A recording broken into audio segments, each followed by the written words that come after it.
then I would instruct them there is no reasonable basis that they have failed to produce those text messages. You may infer that they are adverse to them. You may infer that they're adverse or that they simply don't exist and he was lying. Yes. Okay. And he was lying. My client's uncontradicted statements under oath were that he never had any text messages that relate to Moran Iron Works, defamation, or this litigation. I'm getting text messages, and I'm not going to say who they are because I don't want them to get dragged into court. And then he later testifies, I just kept deleting all the text messages I got. All right, good afternoon. We are on the record in the 53rd Circuit Court for the County of Sheboygan, and we are providing public access on our civil docket, both in the courtroom and also online. And up next, we have a motion in the matter of Moran v. Bishop, file 24-9092NZ.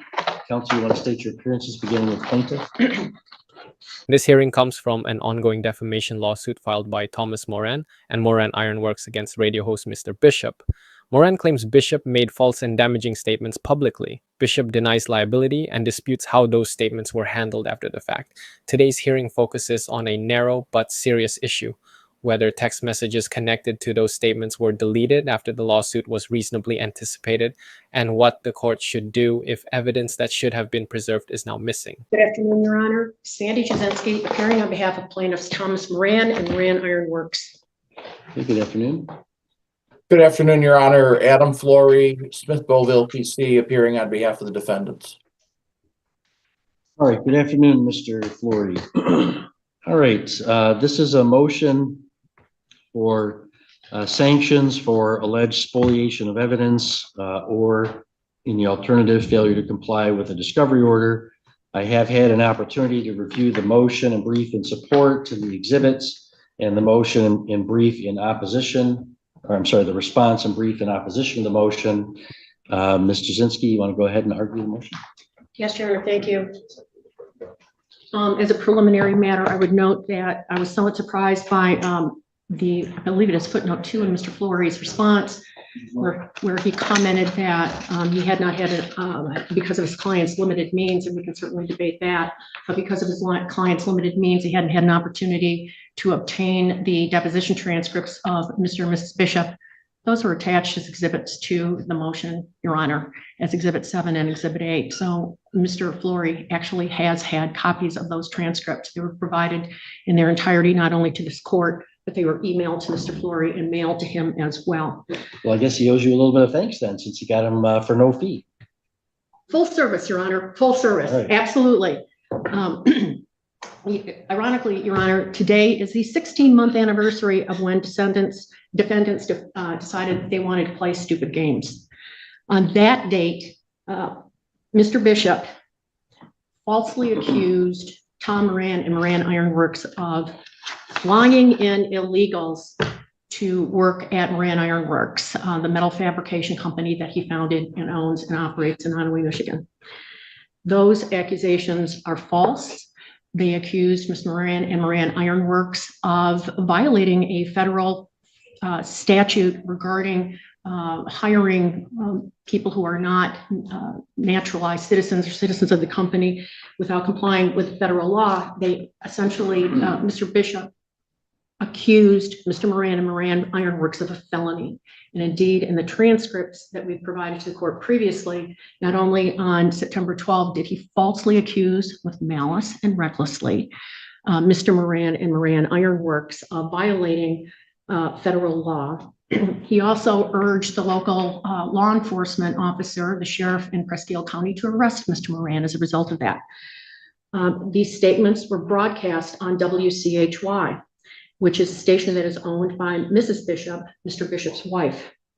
There was a letter that was sent on September 20 to Mr. Bishop demanding a retraction and giving him until the 30th to retract and advising if that wasn't done that he would be sued. There was silence in response to that letter. But Mr. Bishop couldn't restrain himself, nor has he been able to restrain himself from shooting his mouth off about Tom Moran and Moran Iron Works since September 12th. On October 4, a retraction letter was sent to WCHY, and Michigan Broadcasters, the LLC that is owned, again, the sole member of which is Mrs. Bishop. As we noted in the motion that we filed, according to her deposition testimony, Mrs. Bishop apparently appears to be a member on paper only, and the operation of the stations are her husband's. He is the station manager. She never looks at the email. She claims in her deposition she never saw the demand for retraction. Nevertheless, that demand for retraction did prompt some action on the part of Mr. Bishop, who decided that he would, on October 7th, try to make a retraction. Those broadcasts, Your Honor, on the 12th, there was one on the 25th, and certainly on November 4, those broadcasts and the transcriptions of them are the subject of requests for admissions that were sent to defendants in terms of having them acknowledge that those are authentic transcripts, that those words were said. And the court may recall that on October 13th, they're playing fast and loose, and the responses to the request for admissions were deemed by this court, defendants' responses were deemed by this court to be inadequate, and they were deemed to have admitted the truth and authenticity of those statements. On November 5, litigation hold and preservation letter was sent to Mr. Bishop, and arguably, Your Honor, that's belt and suspenders. Sure. So that gets to, like, some of the text messages appear to have been, if we take Mr. Bishop's testimony at its face value, would have been deleted prior to the hold letter. But as I understand the law of spoliation, the obligation to preserve may have arisen prior to that. Absolutely. Do you want to articulate when you think the obligation to preserve arose in this case, and whether that obligation extends to the corporate defendant to the extent that they can be held liable for the individual defendant's spoliation?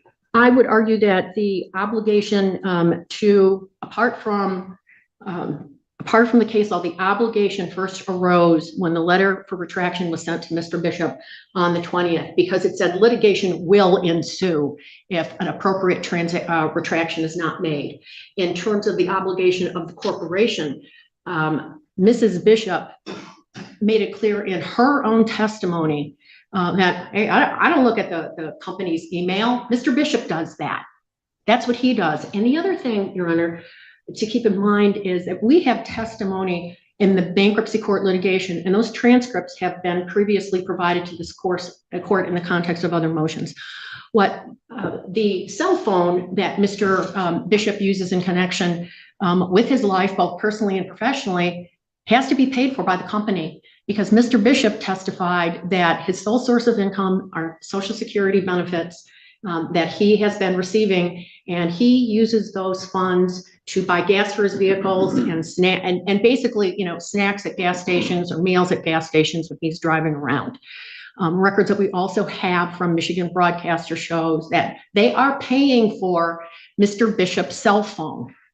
So the company has delegated, through Mrs. Bishop, has delegated responsibility for the company's operations to Mr. Bishop. They pay for Mr. Bishop's cell phone. They are responsible, and they were specifically sent a letter stating that demanding a retraction, which certainly would have put them on notice by that day. But before then, I would submit, Your Honor, and based on testimony that we've derived so far, it's not an issue for the court right now, but it's going to be. That corporate veil of Michigan broadcasters will ultimately be pierced. It's the alter ego of Randy Bishop. Now, in any event, Mr. Bishop testifies, well, I just routinely, at the end of every day, I just delete all my text messages. And he was doing so even after having received the retraction letter. And there are exhibits, or there are requests for admissions that reflect transcripts of particular broadcasts that he specifically refers to text messages that he has been receiving from listeners in response to the Moran lawsuit. And again, Your Honor, he can't shut up about it.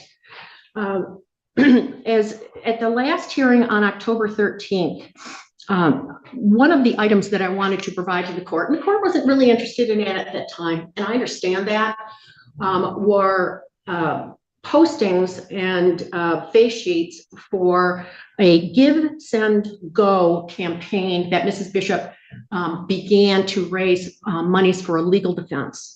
She started that in April 24. 2025, the goal was to raise initially $25,000, and there are a number of acknowledgments that were made. Thank you so much for contributions. The last I saw, I think they lowered the demand to $10,000.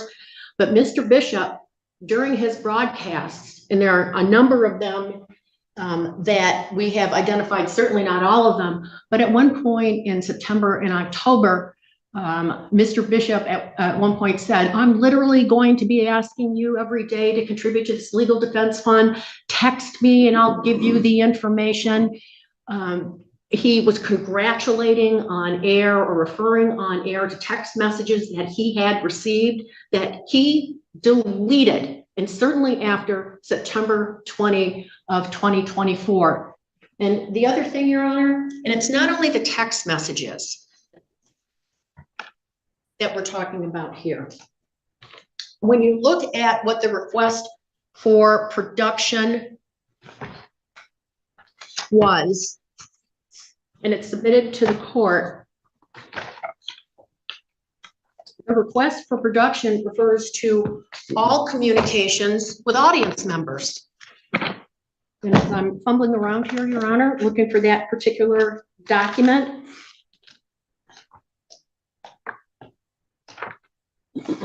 Well, but how would that be? I mean, we have, the court's already ruled by default as to liability and Yes. we're at damages. So I understand, tell me if I'm understanding your argument right about why these texts are relevant to the exemplary damages.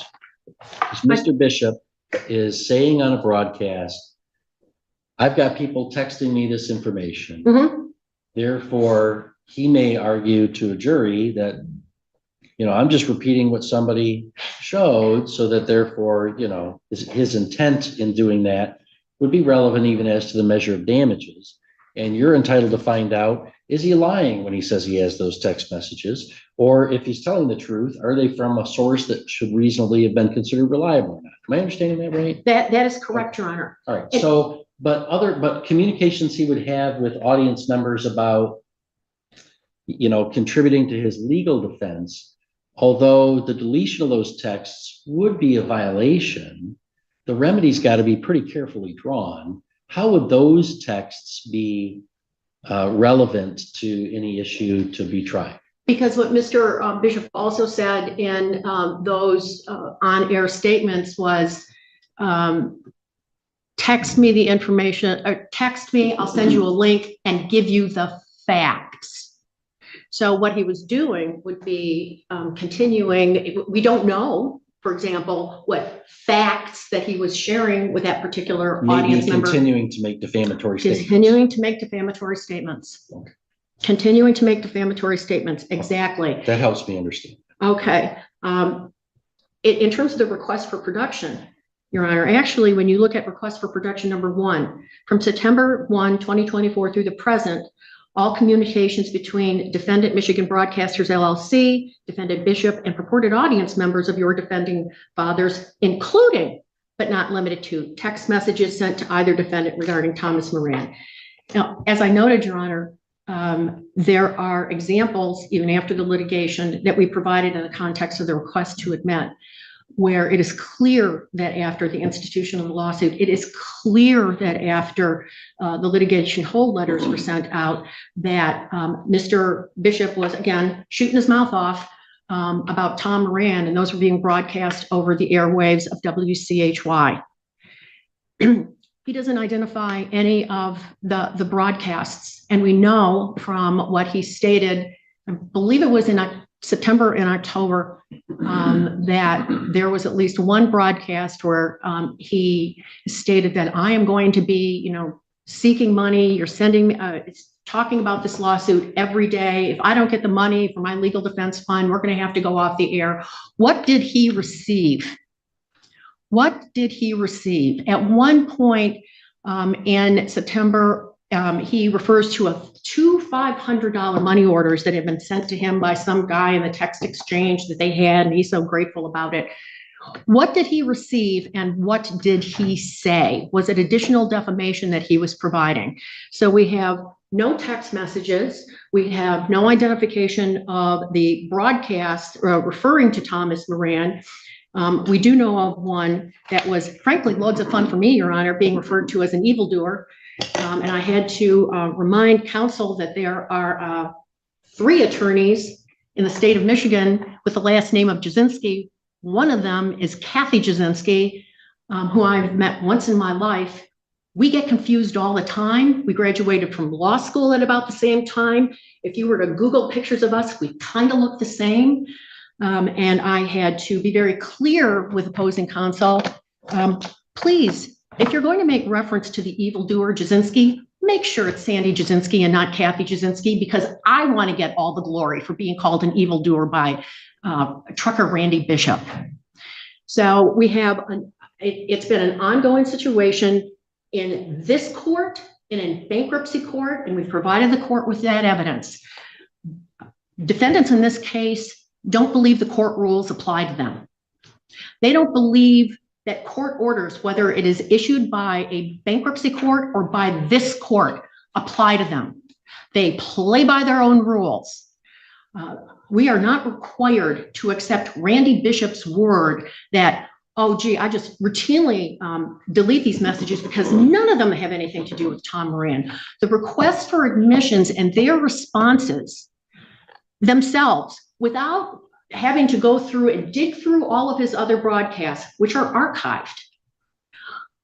Those documents show that Mr. Bishop has received texts. He did receive texts. He did receive the litigation hold letter. He certainly received the retraction letter, and he and his wife did absolutely nothing to preserve evidence. This, Your Honor, and this court is not their first rodeo with the judicial system. You take, putting aside for a moment that they share, 3 divorce lawsuits between them before they got married, Mr. Bishop has gone through 2 bankruptcy filings. There are election law claims that they have filed, and there are multiple lawsuits that were filed against Mr. Bishop and his wife for unpaid debts. Right. They know how the system works. They know what their obligation is to preserve evidence. They didn't. Can I ask you a question about remedy? As I look at the model civil and jury instructions for failing to produce evidence, might or might not particularly fit. It seems to me, though, if I were to rule in your favor that the defendants did fail to preserve evidence with no reasonable excuse and that is relevant to you, number one, that would be limited to any text messages after, on or after September 20th with the whole letter. But also then, if we actually get to, which hopefully we will soon, to a trial, that then there'd have to be something laid out specifically by you in terms of a requested special instruction to tell the jury the defendants failed to produce the text messages they referred to in the broadcast on X and such date. That you may infer, or that I would instruct them, there is no reasonable basis that they have failed to produce those text messages. You may infer that they are adverse to them. You may infer that they're adverse, or that they simply don't exist, and he was lying. Yes. And he was lying. Right, which is why the model instruction may not fit. But you'll have to identify at some point, like precisely which text messages and which broadcasts you're talking about, right? And therein lies the rub, because the first request for production of documents said all communications to audience members, which means they're broadcasts. Your Honor, again, we have occasionally there's information that we receive that we might want to listen to a broadcast on a particular date. So for example, there are broadcasts that Mr. Bishop in September and October where he was pleading for funds and text me if you need the information and I'll give you the facts. He broadcasts 3 hours a day, Monday through Friday. And the amount of time that would be necessary for the plaintiff to go through all of those broadcasts and identify each one is mind-blowing. It's their obligation because we asked for it. Certainly, they cannot take the position by just focusing on text messages. First, they want you to accept that, oh, there are no text messages. Well, we know that's wrong just from the text messages we did find, because he refers to them all the time. And if you listen to Mr. Bishop's program for any amount of time, and unfortunately I have done so, if you listen to it for any amount of time, he is constantly referring to, I'm getting a text from Gary, or I'm getting a text from so-and-so about this. And in fact, Your Honor, in this case, in the Moran case, when he's talking about the defamatory statement that's on September 12th, he refers to a particular listener by name. Right. So it seems like the most that I would be able to do today would be to rule that the defendants did improperly spoliate evidence. Yes. And that then you are entitled to a remedy, and that whether the remedy includes your attorney fees, but beside that even if I were to rule that you're entitled to an adverse jury instruction, the precise wording and parameters of that jury instruction would be left for a later day. I think you are right, Your Honor. I would agree with you on that. Okay, so that when it gets time to submitting jury instructions, I would have ruled that you're entitled to a spoliation jury instruction. You would submit a special jury instruction. Mr. Flory could submit one that he thinks comports with the court's ruling, but is a better example, or he could object to it, and we'd have to sort that out. Is that right? Correct. All right. All right. What about your request for fees for this? What are you pressing about that? It's seriously, Your Honor, we've had to, it's been such a battle in terms of discovery here. It has been a battle to get a proper answer to the original complaint that was filed. It is a battle to get these folks to be deposed. It is a battle to get them to answer any kind of discovery request, and they still haven't fully answered the discovery request here. Identify the broadcast. They have not done that. So we would ask that we, for an order that we are entitled to the attorney's fees that are generated in connection with this spoliation motion and an amount to be taxed, and that would include my attendance here at the hearing today. So then procedurally, if I were to grant that relief, and I haven't heard from Mr. Flory yet, but if I were to grant that relief, it would be saying you're entitled to that relief. Then you would submit a bill of costs to Mr. Flory. He would have an opportunity to object either to the amount of the hours or the amount of the hourly rate. Correct. And if he does, then we would have a hearing. That's exactly what happened in bankruptcy court when Mrs. Bishop was held in contempt for violating that court's order. So yes, that's what I would envision the process would be. All right, thank you. Anything that I need to know more to understand your argument? No, Your Honor. I will ask any or answer any questions you have after Mr. Flory's presentation, but that's the relief that we're seeking. Thank you. Right, thank you. Mr. Flory, your response, sir? Thank you, Your Honor. Your Honor, initially I would note that I'm going to circumscribe my presentation to a much higher degree than Ms. Jasinski. A significant amount of what was just veered to the court was completely irrelevant to this motion. Ms. Jasinski talked about litigation my clients had been in decades ago. She talked about things that happened months ago in this litigation. It's just entirely irrelevant. So, Your Honor, I'll just state we don't agree with it. We vehemently disagree with much of what was stated, but I'm not going to go beyond that, Your Honor, because I don't think it's relevant. Your Honor, as to this motion, we have fully complied with the discovery request. Ms. Jasinski had talked to me about filing a motion to compel, and then she dropped that motion in favor of this motion. And so I have no idea what she's talking about when she says we haven't complied with the discovery request. We certainly have. We've complied with this court order. Your Honor, initially, Ms. Jasinski talked about filing a motion to compel relating to text messages. I don't have any text messages to give her, Your Honor. I don't have. Sure. So that's why I understand that to be sort of in the alternative. She's saying either your client destroyed these text messages or they have failed to produce them.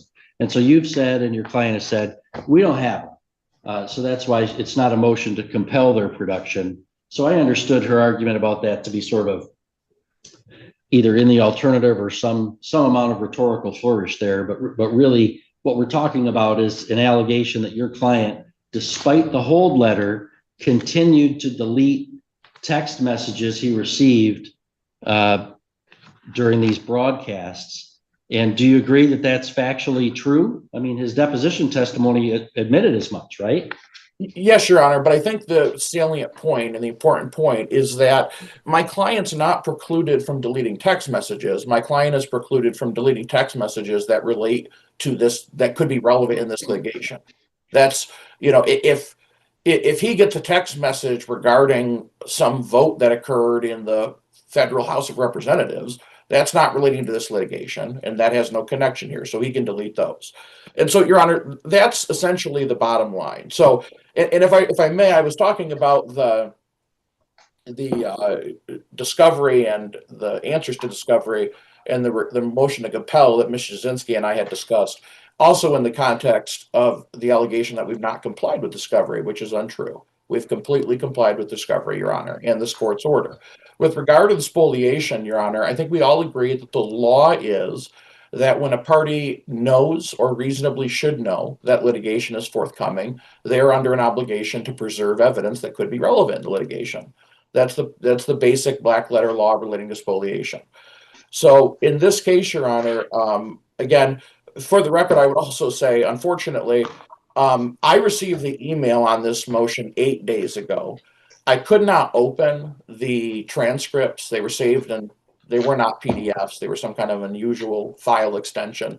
So I could not open those attachments for the transcripts, and the mailing has not arrived at my office yet. So I did not have the virtue of having those transcripts, although I do appreciate Ms. Jasinski sending them. So having said that, Your Honor, that's why, unfortunately, I can't point the court to the specific page number, but especially during my redirect, so to speak, of Mr. Bishop towards the end of the deposition, he makes clear that none of the messages that were deleted related to this lawsuit, related to Mr. Moran, related to the alleged defamation. But that can't possibly be true. I mean, he at the same deposition, and it's quoted on page 6 of Ms. Jasinski's brief, where on an October 7th broadcast, which was after the retraction letter was issued, he says, I got a couple text messages from witnesses that I would call to defend my statements on September 12th and September 25th. I'm not going to name names because I may have to put you on a witness list and have you give a deposition or perhaps testify in a courtroom. And then he's deleted those text messages. That seems like classic spoliation, doesn't it? Your Honor, what I would say is I don't know the veracity of the statements he made on the radio. So what I know is I think I finally found a point in which you and Ms. Jasinski agree. So how about that? I agree. both Just agreed that Mr. Bishop lies on the radio. How about well, that? I'm not saying that, Your Honor. I'm not saying that. But well, if what he said was true, that's spoliation, right? I think it would depend upon the nature of the messages, Your Honor. But what I would say is I don't know the veracity of what Mr. Bishop says on the radio. What I know is that in his under oath testimony given at his deposition, he stated that he does not have any text messages that were relevant, and he never did. So, Your Honor, with respect, Mr. Bishop's not it's not a crime. It's not a tort or a civil wrong to use hyperbole on the radio. It's generally not even a crime to lie on the radio. It's simply not, depending on the context. Obviously, there are circumstances where it could be, but to say I got text messages when you never did, that's not a wrong. And so, and again, Your Honor, I'm not saying that's what happened. I'm saying I don't know about the veracity of those radio claims. What I know for sure is that in the under oath testimony from Mr. Bishop, he says, I never deleted any text messages that relates to this lawsuit, Mr. Moran Iron Works, the alleged defamation, none of that, Your Honor. And Ms. Jasinski's not pointed to any statements under oath that would contradict that. So at the trial on damages, which is, I guess, the only issue remaining, these broadcasts are going to be played for a jury, and the jury's going to hear, I presume, statements from Mr. Bishop about, oh, I got some text messages from people that would support my statements. And then Ms. Jasinski, seems to me, is at a disadvantage because she can't explore whether that's true or false whether they were reliable and should have been relied on by Mr. Bishop. And that goes to his intent and a proper measure of damages. So isn't she entitled to an instruction of the jury that, gee, we don't have these text messages that Mr. Bishop referred to. So either, as you suggested, he maybe was lying and didn't receive such text messages, or if he did, you're entitled to conclude that they would be adverse to his interest because he has failed to produce them. Wouldn't that sort of put her in equal footing? I mean, to deny her motion seems to be to put her at a disadvantage because your client either destroyed evidence or is lying about evidence or is lying about the existence of possibly exculpatory evidence. Well, Your Honor, respectfully, I would disagree respectfully. Ms. Jasinski had an opportunity to address this and explore this, and that was at my client's deposition. So she's had the opportunity to determine and ask my client specific questions about whether he was truthful in the radio broadcast that she had. She has every opportunity to go through that process, Your Honor. And Your Honor, I would also just like to know, Your Honor, this is the one time where I'm going to be a little bit far afield, but I just want to note for the record, Ms. Jasinski stated that it was difficult to get my client's depositions. I would disagree with that. Ms. Jasinski to this day has refused to produce Mr. Moran, and that's going to be the subject of a motion upcoming with this court, Your Honor. So it's actually the plaintiffs who have refused to provide that discovery and not the defendants. But in any event, Your Honor,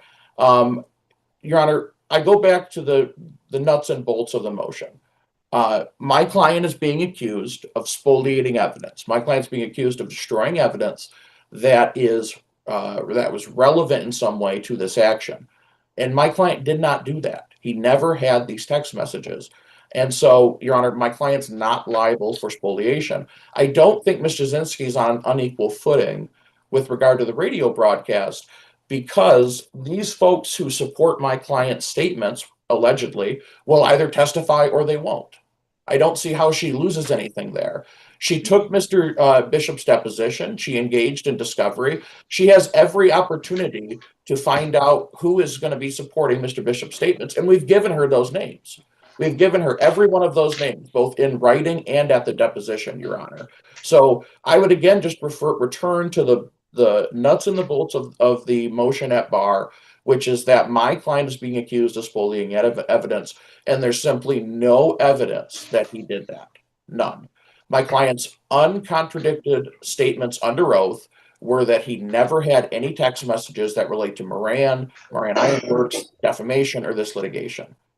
That was testimony uncontradicted under oath, Your Honor, and that's never been besmirched in any way. So, Your Honor, my client Well, other than when a litigant in any kind of litigation, whether it's civil or criminal or whatever, somebody has evidence that a person took some action, and then the person testifies under oath, well, no, I never did that thing. That's not just dispositive, right? I mean, he's got statements he made. I'm getting text messages, and I'm not going to say who they are because I don't want them to get dragged into court. And then he later testifies, I just kept deleting all the text messages I got. So it seems to me strange indeed to say all he's got to do is say under oath, nuh-uh, I didn't do that. And that's just dispositive. We just have to accept that. I think it is dispositive, Your Honor, because the previous statement was not under oath. There's only one statement. I guess all sorts of trials when the defendant stands up and says under oath, I didn't do it. We're just done for the day. Your Honor, we're talking about the juxtaposition of two statements, one that was under oath and one that was not. I'm not saying that a party or a litigant's position must be taken wholesale under oath. I'm saying that when we're looking at the weight of two statements, one that was made under oath and one that was not made under oath, the statement that was made under oath should be given superior weight, Your Honor. I don't view that as. I'll grant you that's generally true. So, thank you, Your Honor. And again, Your Honor, again, I go back to the fact of what evidence is there that my client spoliated evidence. He's never, ever, under oath or in response to discovering this action, claimed to have these messages. He's consistently said he does not. So, Your Honor, there's no evidence here to suggest that he did destroy evidence. Thank you, Your Honor. Thank you, Mr. Zinsky, and your vote. The request for admissions, Your Honor, that the court has deemed admitted speak for themselves, as when you compare it against Mr. Bishop's sworn testimony. I will note too, Your Honor, that there are transcripts, and I believe they were attached to the request for admissions, where Mr. Bishop stated on the air, "I've never lied in my life." Okay, great. He received a hold letter. He ignored the hold letter. He testified that he just goes through and deletes everything. At the end of the day, it's delete all, and that he doesn't look at anything. This is pretty much a textbook example of classic spoliation. All right, thank you. Your Honor.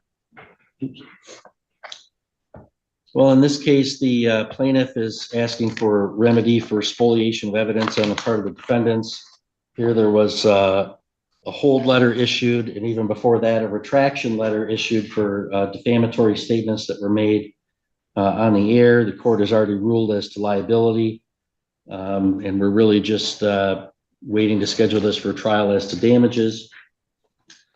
The defendants did have an obligation acknowledged by defense to preserve evidence even prior to the issuance of a hold letter. It's when they knew or should have known that the matter could be the subject of litigation.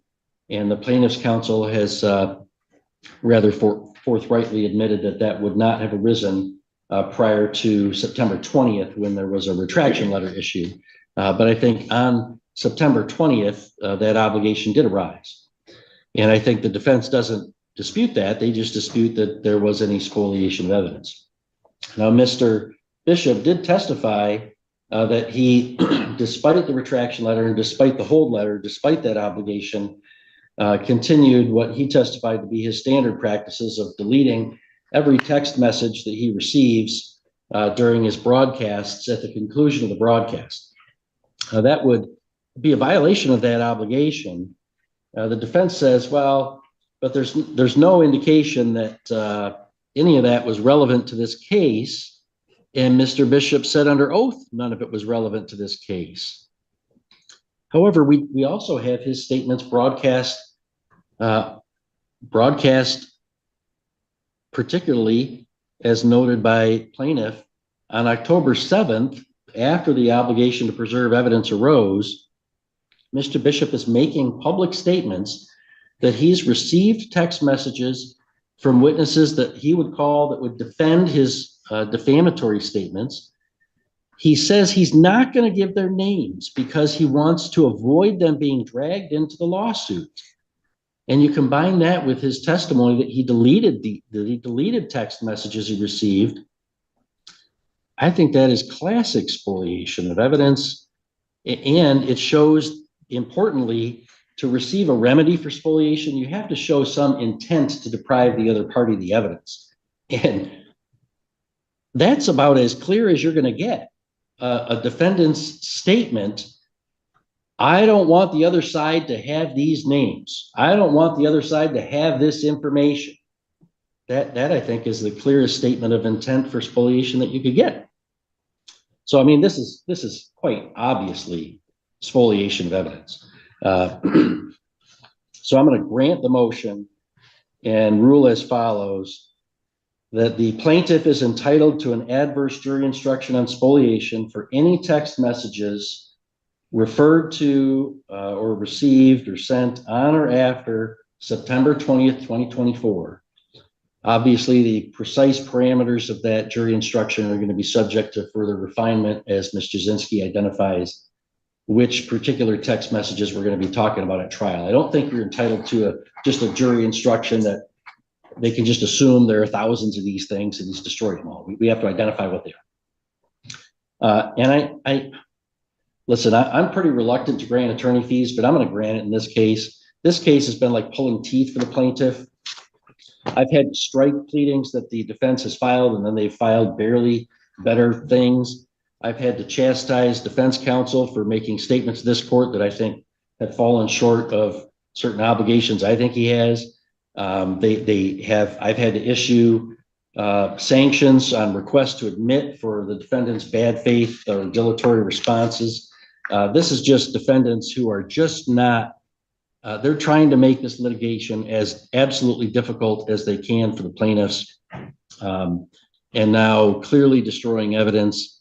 Plaintiff is entitled to attorney fees for anything that was expended in presenting this motion, including the time today. So, Mr. Jasinski, I'm going to ask you to submit an order, either stipulated as to form or under the notice of presentment. And that order should also say that 14 days after the entry of that order, you must file a bill of costs and serve Mr. Flory with it. Mr. Flory, within 14 days of that date, may file an objection to either the rate or the amount of hours for the reasonableness. If there's no objection filed, I'll enter an order to that effect. And because it's spoliation and not any actions of counsel, this will be payable not by counsel, but by defendants. And also then, if there is an objection, then the court will set it for an evidentiary. All right, anything further from the plaintiff? No, Your Honor, thank Anything you. further from defense? No, Your Honor, thank you. Okay, have a great day. By the end of the hearing, the court ruled on evidence preservation only. The judge addressed when the defendant reasonably anticipated litigation, whether text messages related to the alleged statements should have been preserved, and whether reasonable steps were taken to prevent their loss. The court considered explanations about third-party handling of the messages and found that those explanations did not excuse the failure to preserve them. The court determined that relevant text messages are no longer available and that the duty to preserve had already attached when the loss occurred. Although the court did not find intentional destruction, it found that preservation obligations were not met. As a result, the court imposed evidentiary consequences. Those consequences affect how the missing messages may be addressed at the trial and how the jury will be instructed regarding their absence. The case now proceeds under those rulings.